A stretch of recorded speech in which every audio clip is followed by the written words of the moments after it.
Kamusta po kayo? Bago po ang lahat, first things first.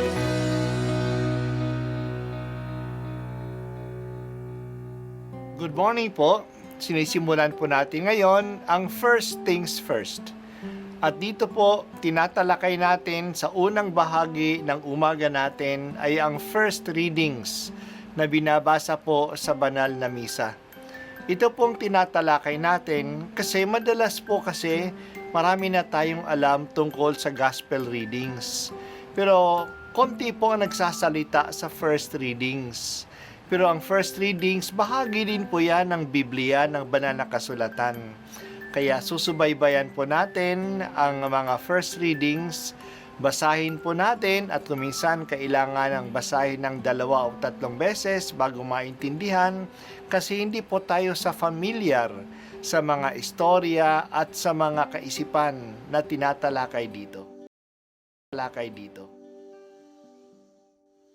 Ang pagbasa mula sa ikalawang sulat ni Apostol San Pedro, mga pinakamamahal.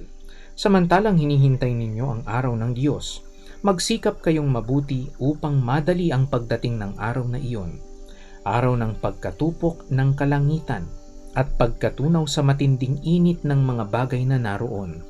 Ngunit ayon sa pangako ng Diyos, naghihintay tayo ng mga bagong langit at ng bagong lupa na pinaghaharian ng katarungan. Kaya nga, mga minamahal, samantalang kayo'y naghihintay, sikapin ninyong mamuhay na payapa, walang dungis at kapintasan.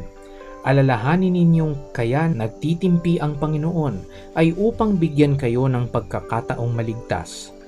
Ngayong ito'y alam na ninyo, mga kapatid, dapat kayong mag-ingat upang huwag kayong mailigaw ng mga taong walang matuwid na patakaran. Sa gayon, hindi kayo matitinag sa inyong mabuting kalagayan.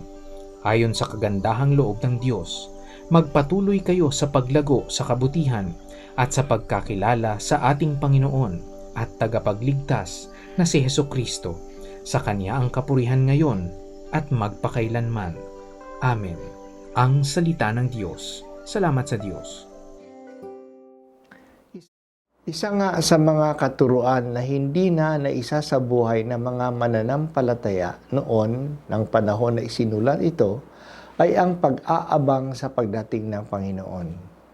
Ang tinatawag na araw ng Panginoon. Matagal na silang nag-aantay, pero wala pa ang Panginoon. Babalik pa ba kaya siya? Ito rin ang kalagayan ng maraming mga Kristiyano ngayon. Parang hindi na naniniwala na datnan sila ng pagbalik ng Panginoon. Oo, darating siya muli. But in a distant future, why bother about it now? Yan yung pag-iisip ng mga tao. Pero darating talaga ang Panginoon. Nangako siya na magkakaroon ng mas magandang mundo. Isang bagong langit at bagong lupa. Maghahari ang katarungan. Habang nag-aantay tayo, hindi naman tayo nagpapabaya. Nagsisikap tayo na mamuhay ayon sa bagong mundo na ating inaantay. Kung ang bagong mundong inaantay ay makatarungan, namumuhay tayo ngayon ng makatarungan. Kung ang inaantay natin ay bagong mundong mapayapa, nagsisikap tayong maging mapayapa at kumikilos para sa kapayapaan.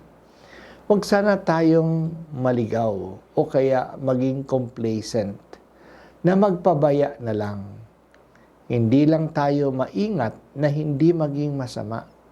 Mag-ingat din tayo na huwag maging complacent, na mag-easy-going lucky na lang, easy-easy na lang. Huwag tayong mawala ng sigla sa pagtanggap sa Panginoon. Nagtitimpi ang Panginoon sa kanyang pagdating upang bigyan tayo ng pagkakataon. Ang matagal na pagdating ng Panginoong Hesus ay hindi dahil sa hindi siya darating o nagwawalang kibo siya sa ating kalagayan. Siya ay nag-aantay upang bigyan tayo ng panahon na mas makapagsisi at mas lumago pa sa kabutihan. Kaya maganda ang paalaala sa atin ng liham na ito.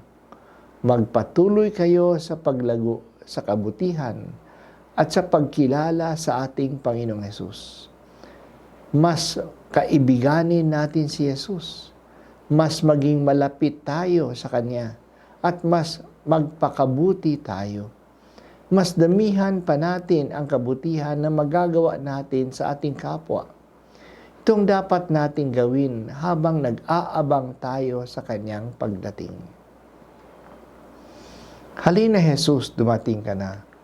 Maging masigasag sana kami sa pag-aantay sa iyo. Sisikapan naman namin ang panahon ng aming pag-aantay ay panahon na mas lumago kami sa kabutihan at mas lumago ang aming pag-ibig sa iyo at sa aming kapwa.